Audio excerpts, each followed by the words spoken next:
tuzabwirwa n'iki ko tugeze mu bihe by'imeruka? Ewe data we, ubwo si ibimenyetso n'ibihe ntabwo biri kukwereka ibyahanuwe. Ntabwo uri kugenda ubibona. Shanga rizatera irindi, ubwami butera ubundi, umukazana na nyina bukwe bangane, umwana n'umubyeyi we bicane, yego, umugore n'umugabo bicane. Icyo nicyo gihe tugezemo. Reka da, ibihe tugezemo biraruhije. Turi mu gihe cyahanuwe. Tugeze mu gihe cyahanuwe. Umuntu ngo kuri umuntu azajya arareba undi akumva yamurya, yamuhekenya akamuteka akamurya. Ndabirambiwe TV. Yes, wahisemo neza gukurikira Ndabirambiwe TV. Reka nkwifurize amahoro y'Imana ngo komeze abane namwe. Ngewe muri kumwe nawe rero nitwa Nshimiyimana Emmanuel. Tubayeho ku mugambi w'Imana, ntabwo tubayeho ku mugambi w'abantu. Nicyo kidutera kwa tukiri aha uyu munsi. Niyo mpamvu mba nifatiye uru rugendo, nkifatira uyu mwanya, nkaza kongera kubarebera abakozi b'Imana, abavuga butumwa, abahanuzi. Uyu munsi rero twagiriwe amahirwe, tugirirwa umugisha n'Imana kwemera kutuzanira umukozi w'Imana, umuvuga butumwa. Uyu ni umuhanuzi. Ni umuhanuzi umaze iminsi agaragara hanga by'umwihariko kuri YouTube cyangwa se kuri social media, atari mu bintu bibi, ahubwo ari mu bintu byiza, by'umwihariko kuvugira Imana, ijambo ry'Imana. Yagiye agaragara mu gutambutsa message avuga ati abantu nimusenge cyane, dore ku kwezi kwa 10 ibihe biragoye, dore ku kwezi kwa 9 ibihe biragoye. Abantu benshi bakomeza kugenda basenga, abagerageje kubyumvira bakagenda basenga kugeza na n'uyu munsi. Abantu babasha kumva ubuhanuzi cyangwa se babasha kwemera ubuhanuzi, abanyabwenge babyumvishe barabisengera, ntabwo babipinga. Reka mbanze musuhuze hanyuma abibwire undi dutangire. Yesu ashimwe. Yesu nahimbazwe. Haleluya. Amen. Haleluya. Amen. Amen. Amen. Meze gute? Ndashima Imana. Mwambaye neza pe. Murakoze cyane. Ubwo ako ndamenya bakita gute? Nakabaze se ubwo mama. Aka. Nakenda. Yes, hanyuma rero uyu munsi twagira amahirwe n'Imana cyangwa se tugira umugisha kuba Imana yemeye kukuzana ahangaha nanone mu rugi wawe ku gatuti kawe. By'umwihariko kuza kuganiriza abantu badukurikiye, abakunzi b'ijambo ry'Imana, abakunzi bivuga butumwa. Mu bihe bishize cyangwa se mu gihe duherukana twakoranye ibiganiro byinshi bitandukanye. Harimo ibyo wagiye uvuga ngo abantu nibasenge cyangwa se babireke, ngo Imana ije gutoranya abayo cyangwa se Imana ije gucagura abayo. Tugeze mu kwezi kwa 10, aho ibihe bigoye, aho iminsi igoye. Utari kurira ubukene ari kurira inzara, utari kurira inzara ari kurira ikode, utari kurira ikode ari kurira akazi, utari kurira akazi ari kurira byinshi cyane. Uyu munsi nagize amatsiko cyangwa se ngira gutekereza, ndibaza ngo ni ikihe kintu Imana yaba yagutumye cyangwa yagushize ku mutima kugira ngo abantu badukurikiye babashe gushira impungenge. Nibyo biri kuriza abantu ni byinshi, ni byinshi cyane. Mugani wawe utari kurizwa n'inzara ari kurizwa n'ikode. Tarizwa n'ikode ari kurizwa na minerivare z'abantu. Tarizwa na minerivare z'abana ari kurizwa n'abarozi bamuzengereje. Yego. Mbese abantu bafite amarira atandukanye. Ariko ndagira ngo mbatangarize ngo iki gihe turimo, iki gihe turimo, yego, ni cy'abantu, ni cyo kwambara imbaraga zo gusenga. Kuko umuntu utari busenge cyana, ntabwo ibyo kurya by'abana b'Imana ari byo guhimbwa. Uvuza ku kantu mpita nibuka igihe wigeze kuvuga ngo birababaje kuba Imana iri kwicuza icyatumye irema umuntu, niyicuze icyatumye irema imbwa cyangwa ihene. Yes. Burarya Imana ibiri kwicuza icyatumye iturema cyane. Nta kindi gituma Imana yicuza. Ni ibyaha by'indengakamere umwana w'umuntu aba ariho akora. Ubutinganyi ku butinganyi. Ubutinganyi. Ni ukuvuga ngo rero ibi bintu benshi bari kubyijandika mushaho kubera ubwo buke n'uri kuvuga. Iyo nzara uri kuvuga igatuma avuga ati ninjira muri uwo muryango w'abatinganye sindi bubeho, sindi bugirute. Imana irabacucuma. ese bundi tuzabwirwa n'iki ko abahanuzi benshi bagiye bahanura ati dore ibihe by'imeruka biraje, tugeze mu bihe by'imeruka, ubundi abantu bazabwirwa n'iki? cyangwa se umva ko nanjye ndi kwikura mu bantu, ubundi tuzabwirwa n'iki ko tugeze mu bihe by'imeruka? ewe data we, ubwo si ibimenyetso n'ibihe ntabwo biri kukwereka ibyahanuwe? ntabwo uri kugenda ubibona? ishanga rizatera irindi, ubwami butera ubundi, umukazana na nyirabukwe bangane, umwana n'umubyeyi we bicane, yego, umugore n'umugabo bicane. icyo nicyo gihe tugezemo.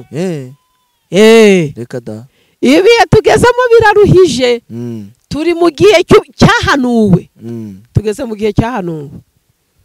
umuntu ngo ku buryo umuntu azajya arareba undi akumva yamurya, yamuhekenya akamuteka akamurya. Mbo ibyo ngibyo byo kuvuga ngo umuntu arye undi ryari isezerano ry'Abisirayeli. ibyo ni ibihano by'Abisirayeli igihe inuza Isirayeli yagotwaga. byari ibihe biruhije.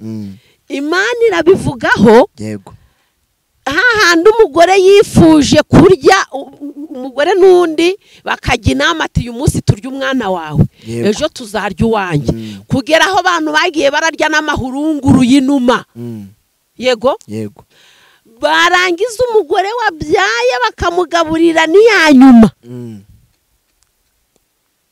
iyo nzara yabaye ku Bisirayeli. yego, ibi rero byo biri kuzaniye ibyacu. ibyacu ni iby'abiki gihe. abiki gihe batumviye Uwiteka, niko ijambo riri kuvuga.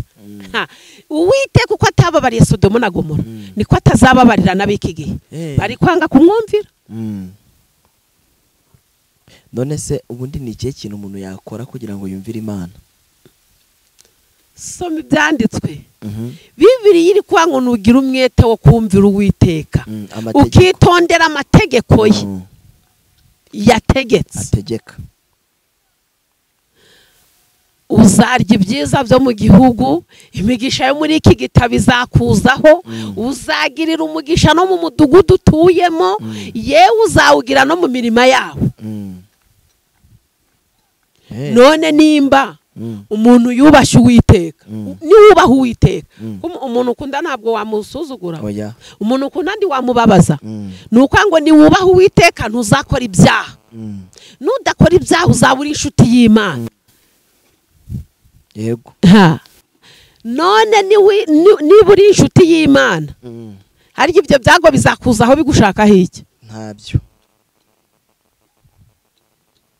niyo mpamvu rero abantu b'iki gihe niwe ukubwira ngo abo bari gutaka inzara bakaja gushakira ibisubizo mu batinganyi. zero bayobye. nibashake bihana hakiri kare. nta handi password ni ukwihana. ni ukwihana. kuko nutihana Imana izaguhana. Imana izaguhana. sinzi ukundi kuntu ujya ubwiriza cyangwa se mu buhanuzi utambutsa cyangwa muri message utambutsa ukavuga ngo Imana ngo hari abantu irwaje kandi barwaye. ibarwaje barwaye. none si cyane ng'abahanuzi ndabagarukaho nawe. yego, nta kibazo. abahanuzi bose bavuga ngo wingira avuze. yego, ngumva uko Imana ivuze. yarangiza agahindukira akaba ari uje kugusha wa muntu. kuko nzi abahanuzi ahanurira umuntu akamuhanurira, agahanura ngo umuntu w'umugabo, uwo muhanuzi ni umugore, yamara kumuhanurira akarenga agashaka uburyo ki yaryamana na wa mugabo yahanuriye. yego, ari umugore yihanishije, ari n'umugore yihanishije no gusambana. yego, yarangiza akarenga akaryamana nawe. haryo uwo muhanuzi Imana izamwihanganira? oya, ikurwaje ikurwaye. reka da. hanyuma se wamuhanuzi uguhanurira akabona n'iyerekwa ryawe neza, arabahanuzi nzi nanjye agutega umutego, akakubwira nti nturwaye sida, ati yego pe, ati iyi sida kugira ngo ikire nuko ugomba gukora iki n'iki n'iki. kivuge nuko ugomba gutanga amafaranga. kugira ngo ngusengere yego ukire. Abo ni abatubuzi ni za mayibobo mu buryo bw'umwuka, kandi yabonye neza ikibazo. Wibuke ko Sawuli yayoboye ubwoko bw'Imana, ariko Imana yararangije kumuca ku ngoma, ariko umwuka w'Imana umugumaho. Yego, hahandi ngo n'umwuka mubi wamuhangagaho kandi woherejwe n'Uwiteka. Yarangiza yagirirwa umugisha wo kubona Dawidi ako kanya. Dawidi kuko yari ameze ngo ku mutima w'Imana ushaka. Dawidi akihagera, burya Imana yarebaga Dawidi ntiyari baga ikirebye Sawuli. Yego, wa mwuka wari kuri Sawuli ugahunga Dawidi acuranze. Bivuze ngo rero Sawuli nubwo Imana yari yamuciye ku ngoma, ariko yari agifite umwuka w'Imana ukimuriho. Yego, yarahanuraga, yarabivugaga pe. Nguko rero n'abahanuzi b'iki gihe bari guhano, kandi akaguhanura ibintu ukabona nibyo, ariko tayari mu kirere cy'umwuka, mu buryo bw'umwuka. Wa muhanuzi yarapfuye, wa muhanuzi ntabwo akiri mu mubare w'abana b'Imana. Nubwo ari guhanura, ariko ari guhanura Imana itamwemera, ari guhanura ijuru ritamuzi, ari guhanura nta naho byanditse mu gitabo cyo mu ijuru. Yego, yes, reka twigire mu ijambo ry'Imana kugira ngo abantu badukurikiye babashe gushira amatsiko bafite, by'umwihariko abantu bari kuvuga ati reka twumve icyo Imana yadutumyeho cyangwa se icyo Imana igiye kutuvugaho. Niyo mpamvu tugiye kugira mu ijambo ry'Imana kugira ngo tubashe kumva message Imana yatugeneye uyu munsi. Ni karibu, Imana iguhereze umugisha. Haleluya, amen. Haleluya, amen. Ubu tugiye kwigana ijambo riri muri Daniyeli ibice 6, umurongo wa 22. Ariko wenda kugira ngo uryumve neza wasoma icyo gice cyose. Yego, twebwe kuko dufite iminota mike turavuga kuri uyu murongo. Yego, umutwe w'amagambo uravuze ngo Daniyeli mu rwobo rw'intare. Umurongo wa 22 uravuze ngo Daniyeli asubiza umwami ati, Nyagasani Uhoraho Imana yanjye yohereje marayika wayo abumba iminwa y'intare, ntacyo zantwaye, kuko nabonetseho imbere yayo ntafite icyaha, kandi nawe Nyagasani ntacyo nagucumuyeho. Haleluya, amen. Kandi nawe Nyagasani ntacyo nagize ute nagucumuyeho. Bivuze ngo Daniyeli yari afite ingingi murenge. Yego, ariyo mpamvu ndi kukubwira ngo abo bantu bafite ibibazo bitandukanye. Manuel, yego, umva bari runyumve nabari kunkurikira, munyumve neza mw'abantu. Yego, umuntu udafite icyari gupfana Imana, mu yandi magambo udafite icyaha Imana iri kukurega, ufite ubwoba bw'iki? Yego, nushaka upfa ariko ubikiwe ubugingo. Haleluya, amen. Daniyeli ahangaha ngo baramufasha bamuta mu rwobo rw'intare, ariko ababanzi be bamugambaniye kugira ngo bamwicishe, ngo bamushatseho impamvu zose barazibura. Yego, yego, ubusaba abahanuzi bacu muri iki gihe uwabashakaho impamvu ntiyazibona. Nyinshi cyane, nyinshi zirahari, ariko Daniyeli we ngo barazibuze. Barangije ngo baravuga ngo reka tumutegere ku Mana ye, bamutegere mu gusenga sha. Harahirwa bapfa bapfira mu mwami. Haleluya, amen. Daniyeli bamutegera mu gusenga. Daniyeli nono nawe si ugusenga uwo munsi, arashishikara. Arangije ngo asenga afunguye amadirisha yerekeye Yerusalemu, ngo arasenga. Barangije ati, mwami habonetse umuntu wagandiye itegeko ryawe. Daniyeli ngo umwami aravuga ngo itegeko ry'umwami rivuga ko ari ukumufata bakamugira ute, bakamuterera mu rwobo rw'intare. Yego, intare ngo bari bazisonzesheje iminsi 7. Daniyeli baramufata bamujugunyamo. Daniyeli rero kuko yari yarumviye Uwiteka, nta cyaha yacumuye ku Mana, nta nicyo yacumuye ku mwami Dariyo. Haleluya, amen. Daniyeli bakimujugunyamo, Imana ngo yohereza marayika ibumba iminwa y'intare. Haleluya, amen. Mu yandi magambo, marayika arazibwiye ati mwitonde igihe cyo kujya ntikiragera. Ntikiragera, niba ari n'amasengesho murayagumamo, ntabwo igihe cyo kurya kiragera. Yego, yego, intare rero nazo ziratuza kuko zimusasira imigara. Daniyeli araryamagubwa neza. None ngo Dariyo kuko yakundaga Daniyeli, arangije abyuka kare ajya kureba ko Daniyeli yapfuye. Ageze ku rwobo rw'intare ahamagara ngo Daniyeli mugaragu w'Imana, ahari Imana ukorera. Bivuze ngo Dariyo nawe yarazi Uwiteka Imana ishobora byose. Haleluya. Nawe yarazi iyi Imana Daniyeli asenga. Haleluya. Yarazi kitandukanye n'ibigirwamana. Arangije ngo iyo Mana yabashije kukurinda iminwa y'intare. Daniyeli nawe mu jwi ryiza rituje ry'impuhwe n'imbabazi, kuko ari abiki gihe yavuga ati ufate ungambanire ngo banyice, none uri kuza kumbaza ubusa. Ariko Daniyeli ntiyabajije ibyo, we yaramubwiye ngo umwami nyagasani, nabonetse kuwiteka ko nta cyaha mfite kandi nawe ntacyo nagucumuyeho. Imana rero niyo mpamvu yohereje marayika abumba iminwa y'intare, ntacyo zantwaye. Dariyo ngatangazwa n'ibyo bintu, ahita ategeka ko Daniyeli bamukuramo. Arangije none humva kaga kabaye kubamugambaniye. Noneho munzanira abagabo abanaba, muzane n'imiryango yabo mubajugunyemo turebe nabo. Kwizi ntare zakutsa amenyo. Haleluya. Haleluya. Urupfu rutinze Yesu niba Yesu atinze kugaruka, urupfu ntirutinze.